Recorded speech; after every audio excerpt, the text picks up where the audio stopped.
저는 이제 PPT를 많이 하다 보니까 감마 AI라고 하는데요. 오늘 제가 만든 영상도 대부분 보통은 저는 강의록도 어마어마하게 여러 가지 종류 부분이 제가 스스로 노가다듯이 만든 것도 많지만 최근에는 이제 빠르게 만들어내야 되는 것들은 감마 AI를 굉장히 많이 활용하거든요.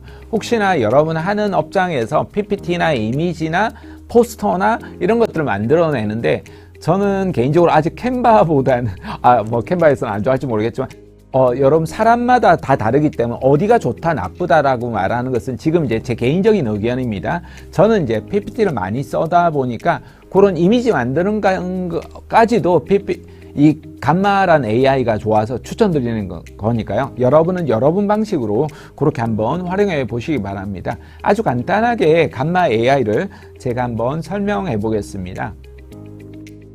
일단 감마 회원 가입을 하고 나면요, 여러분이 슬라이드 10장까지는 무료로 만들 수 있거든요. 저는 이제 유료 회원을 해서 60장까지 이렇게 만들 수가 있습니다. 그러면 이제 텍스트에 붙여넣기 하는 거예요. 여러분이 생성형 AI로 만든 이제 텍스트가 있잖아요. 텍스트를 이미지로 만들어야 될 거잖아요. 그러면 이 이미지를 이제 만들어서 올리는 거죠. 그럼 텍스트에 올리면 올리고 이걸 프레젠테이션으로 만들 건지 웹페이지로 만들 건지 소셜로 할 건지 그러면 요약할 건지 이 글자 그대로만 할 건지 첫 번째는 생성하기가 되어 있거든요. 이것 역시도 생성형 AI이기 때문에 생성을 자유롭게 하도록 해야지만이 얘들이 일을 잘합니다. 사람들도 자율적인 걸 좋아하듯이 AI도 사실은 자율적인 걸 좋아합니다. 물론 무조건적으로 네가 알아서 해 이러면 당연히 효율이 떨어지지만 적정한 이제 우리는 내용을 집어넣기 때문에 이렇게 생성을 하면 더 이제 잘하게 됩니다. 파일도 업로드 할 수 있습니다. PPT나 PDF나 이미지만 업로드해도요 금방 답변을 할 수 있습니다. 앞에서 우리 영상 보셨겠지만 50대 중반의 어머니가 고객 응대를 하는데 너무 이제 답변을 어떻게 해야 될지 감을 못 잡잖아요. 근데 그 따님이 뭐라고 이야기합니까? 고객의 그 응대가 온 것을 화면 캡처하거나 사진을 찍어서 챗GPT에 올려가지고 챗GPT가 어떻게 답변을 하면 좋겠어 이렇게 한다라는 거예요. 그런 것처럼 이렇게 파일을 업로드하는 겁니다. 그걸 업로드해서 이미지로까지 이제 전해주면 훨씬 더 좋겠죠. 그렇게 하면 왼쪽에 굉장히 상세하게 많이 나와요. 아주 간단하게 해서부터 구체적으로 해서부터 템플릿에서부터 이미지의 방식에 이르기까지 사이즈도 가로, 세로, 네모 이런 식으로 다양하게 나오고 자유 형식이 있고 카드별 형식이 있거든요. 그냥 자유 형식으로 통상적으로는 하는 것이 저는 좀 낫더라고요. 근데 경우에 따라 딱 카드 형식으로 장수를 정확하게 하는 거라고 하면 또 여러분이 장수별로 카드 형식으로 하셔도 좋겠습니다. 이렇게 하고 생성 버튼을 누르잖아요. 10장짜리는 통상적으로 한 1, 2분 2, 3분 이내에 거의 다 나옵니다. 저처럼 한 50장, 60장 정도를 하면 한 5분에서 10분 정도 소요가 될 수도 있습니다. 그 정도 놀라운 거죠. 예전에 제가 이제 PPT 가지고 이제 부업을 한 적도 있었거든요. PPT 만들어주는 부업을 했었는데 그때는 사실 진짜 30장 정도 만들어주고 200만 원씩 받았단 말이에요. 근데 요즘 PPT를 못 만드는 사람이 없잖아요. 아마 그때 감마 AI가 있었다면 저는 아마 떼돈 벌지 않았을까 싶습니다. 너무나 쉽게 빠르게 이미지까지 다 만들어내거든요. 그러면 이제 감마 AI를 통해서 텍스트가 이미지로 바뀌게 되는 거죠. 이렇게 해서 이제 PPT 파일이 나오고요. 제가 이렇게 만들어 드렸던 분이 나중에 이제 상도 이렇게 받으셔가지고 그걸로 해서 나왔던 사례들도 있습니다.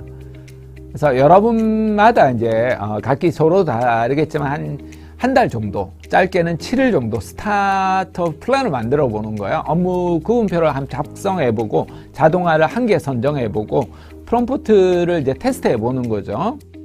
그러면서 베스트 톤을 만들어 보시고 템플릿도 하나 만들어 보시고 주 3개를 한번 올려 보는 거예요. 댓글도 DM도 해보시고 대시보드도 만들어 보시고 잘된 거 또 개선한 거 이런 것들을 한번 기록해 보시기 권합니다.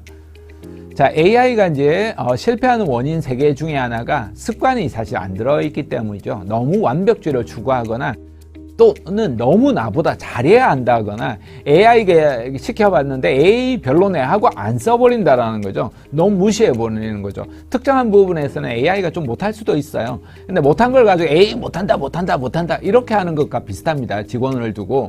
그러면 그 직원은 더 못할 수밖에 없잖아요. 나중에 더 일을 안 할 수 있다는 거예요. 근데 어떤 특정한 다른 분야에서는 이 친구가 일을 더 잘한다는 거예요. 대체로는 다른 분야에서 일을 잘하기 때문에 그런 완벽주의를 좀 내려놓으시는 게 중요하고요. 두 번째는 과도한 도구 선택인데요. 더 좋은 도구가 있을까? 자꾸 도구만 이것저것 많이 하는 거예요. 한 도구를 좀 제대로 쓸 필요가 있거든요. 하나를 해도 어떤 분은 보니까 챗GPT 하나로 모든 것들 다 해결을 하시더라고요. 자영업을 하시는데 그것도 저는 대단하다라는 생각이 들었어요. 지금 앞에서 나왔던 거의 모든 것들을 사실은 챗GPT가 다 하더라고요. 하나를 제대로 쓰는 것도 중요하다 볼 수 있습니다. 세 번째는 이걸 습관화해야 되는데요. 꾸준히 해야 돼요. 꾸준히 하지 않으면 배울 게 없어요.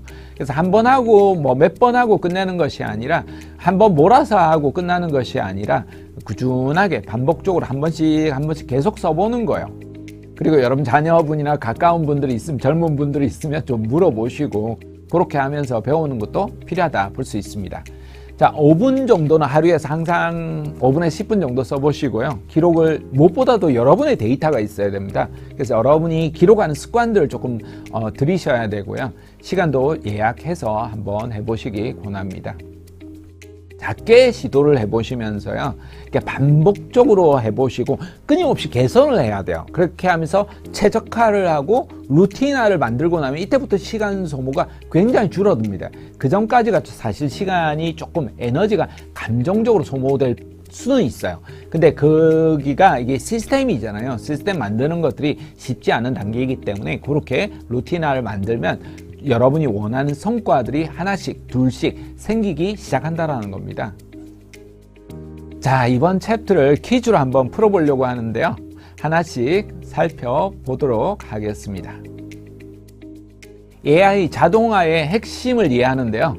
AI 자동화의 진정한 목적은 무엇일까요? AI 자동화의 핵심은 일의 양을 줄이는 것이다. O, X, 뭘까요? 일의 양을 줄이는 것이다. O라고요? 아닙니다. 틀렸습니다. X입니다. 왜냐하면 자동화는 단순히 일의 양만 줄이는 것이 아닙니다.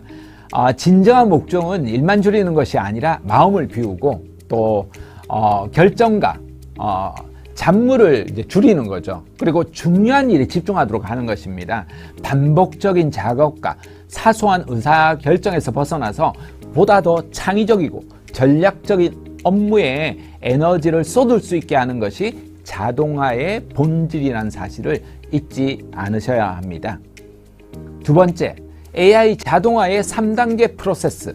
성공적인 자동화를 위해서는 체계적인 접근이 필요한데요. 다음 중 올바른 순서를 무엇인지 찾아보시기 바랍니다. 1번, 도구 선정, 실행 검증, 업무 구분. 2번, 업무 구분, 도구 선정, 실행 검증. 3번, 실행 검증, 업무 구분, 도구 선정.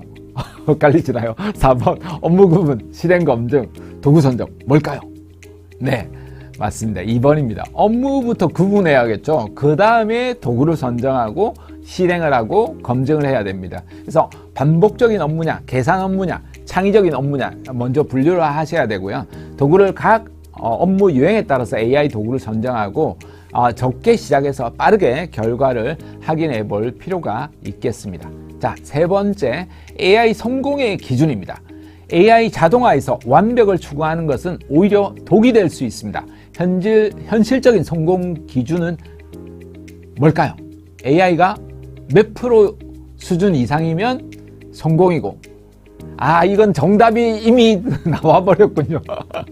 제가 저걸, 여러분 보너스라고 생각하시고 맞추셨다 생각하면 됩니다. 저기에 슬라이드 효과를 넣었어야 했는데 제가 슬라이드 효과를 안 넣었군요. 혹시 편집하시면서 넣어주시기 바랍니다. 예, 70% 이상입니다. 70% 이상. 조금 적절한 실수도 필요하지 않습니까? 70% 이상만 나오면 잘 나온 거다, 성공한 거다, 이렇게 보시면 좋습니다. 그러니까 AI는 너무 완벽을 요구하지 않고요. 이 정도만 돼도 혁신이다. 그래서 처음부터 완벽한 도구를 만들려고 하기보다는 그렇게 하면 시작조차 못 한다라는 거예요. 어떤 70% 정도의 결과만 빠르게 만들고 실제로 사용하면서 개선해 나가는 것들이 현명한 접근법이라 볼 수 있겠습니다. 그래서 작게 시작하고 빠르게 검증하고 지속적으로 개선해 나가는 것이 AI 자동화의 핵심 태도라고 볼 수 있겠습니다. 자, 마지막으로 이제 AI 혁신 아이디어 도출인데요. 우리가 이제 강의 끝나고 나서도 이 빈칸들 여러분 다 채우셔야 됩니다. 나중에 이게 제가 알기로는 과제물이거든요. 여러분 다 하셔야 됩니다. AI 활용 아이디어, 필요한 AI 도구가 뭐가 있는지, 예상 효과가 뭐가 있는지 써보는 겁니다. 그런 다음에 실행할 과제명, 조금 더 여러분 과계 자영업 내에서 해야 될 큰 과제를 아마 설정해야겠죠. 실제적인 현실적인 과제를 설정하는 게 좋습니다. 그 과제에서 얻고자 하는 게 뭔지, 브랜드인지 매출인지 업무 효율인지 여러 가지 것들을 하고 전략은 뭐가 있는지 한번 써보시고요. 필요한 도구나 자원은 뭐가 있는지, 단계별 실행 계획, 1주 내에 1개월 내, 1분기 내, 1년 내 이런 식으로 이제 조금 한 1년 정도까지는 저는 해보시기 권합니다. 그렇게 하면서 정량적인 거, 정성적인 게 뭐가 있고 그게 뒤따르는 위험 요인이나 외부 요인도 있죠. 내부 요인도 아마 있을 거예요. 어떻게 이제 대응해야 될 건지, 기대 효과는 무엇인지 이렇게 액션 플랜을 짜보는 겁니다. 자, 작성 순서는요. 첫 번째가 당연히 문제를 파악해야 됩니다. 가장 귀찮거나 반복적인 일을 하나 골라보는 겁니다. 그래서 매일 똑같이 반복적인 하는 업무들, 시간이 오래 걸리는 작업들이 있을 거예요. 그럼 스트레스를 또 주는 작업이 있을 거예요. 무엇이든 괜찮습니다. 하나를 딱 선정해 보는 겁니다. 그렇게 하고 나서 그걸 이제 AI를 적극적으로 이제 활용하는 것을 상상해 보는 겁니다. 이걸 AI가 대신한다면 뭐가 달라질까? 이렇게 이제 처음은 시작해 보는 거죠. 한 문장으로 적어 보고요. 뭐 너무 거창하지 않아도 괜찮습니다. 구체적이고 현실적인 변화를 한번 상상해 보는 거죠. 그리고 작은 실행을 이제 정해 보는 거예요. 일주일 안에 해볼 수 있는 작은 실행 방안 정해 보고요. 완벽한 계획보다는 빠른 시작이 중요하니까요. 5분이면 할 수 있는 것들 뭐가 있을지 보시고요. 이 3단계만 따라하면 누구나 AI를 활용할 수 있는 업무 개선을 시작할 수 있습니다. 너무 복잡하게 생각하지 마시고 지금 당장 개선하고 실행할 수 있는 것들 단 한 가지만 집중해 보시기 권합니다. 이렇게 해서 문제사항은 신규 손님이 올 때마다 메뉴 설명을 아마 여러분 해야 되는 번거로움이 있고 그게 피곤하고 이럴 수 있잖아요. 같은 설명을 이제 반복하니까 그럴 수 있죠. 이럴 때 자주 설명하는 메뉴 상태를 AI로 정리해서 메뉴판 메뉴와 SNS 고정 게시글로 올린다든지 한번 만들면 계속 사용할 수 있도록 한다든지 고객이 좀 더 쉽게 볼 수 있다든지 이렇게 할 수 있겠죠. 챗GPT로도 이런 것들을 이제 만들어 볼 수가 있어요. 본인이 이제 평소에 하던 하단 설명이나 이런 것들 그대로 입력하면 깔끔하게 그 내용을 정리해서 문장으로 또 바꿔준다는 거예요. 그렇게 하면서 시간도 절약하고요. 메뉴 설명에 대한 부분들 응대도 빠르게 할 수 있고요. 고객도 마찬가지예요. 이게 메뉴를 더 빨리 이해를 하게 되니까 당연히 주문도 더 빨라지겠죠. 주문 실수도 줄어들 거예요. 아주 전문적인 느낌도 들 수가 있고요. 업무 개선을 할 수 있는 거예요. 반복 설명으로 인한 스트레스도 감소하고 직원 교육 자료로도 굉장히 유용하겠죠. 일관된 설명이다 보니까 브랜드 이미지도 향상을 하게 될 겁니다. 뭐 아주 좋아지면 이제 그 메뉴들 또 공유하는 고객들도 생길 겁니다. 그래서 실행 계획을 여러분 잡아보는 겁니다. 과제를 한번 설정을 해보고 그 실행 방법을 한번 이 신뢰에 따라서 한번 만들어 보시고 이번 주에 이제 설명을 해 보시면서 핵심 성과 지표도 한번 만들어 보는 거예요. 느낌 위주로 처음에는 체크를 하시되 나중에 하나씩 조금 더 전문적으로 만들어 볼 필요가 있겠죠. 자, 이렇게 AI를 잘 쓰는 사람은 기술자가 아니라 습관으로 관리하시는 분들입니다. 작은 시도가 일의 흐름과 삶의 속도를 바꾸게 될 겁니다. 그래서 AI는 당신의 비서라고도 할 수 있으니까요. 이제 일을 덜어내고 더 가치 있는 일을 하시길 바랍니다. 오늘 10분 투자가 여러분의 미래를 바꿀 겁니다. 오늘 역시도 끝까지 긴 강의 들어주셔서 감사합니다. 이제 여러분 현장에서 바로 적용하는 시간이니까요. 여러분 돌아가셔서 강의 듣는 것으로 끝내지 마시고 꼭 적용해서 성과를 보시기 권합니다. 지금까지 코치 정철상이었습니다. 모두 감사합니다.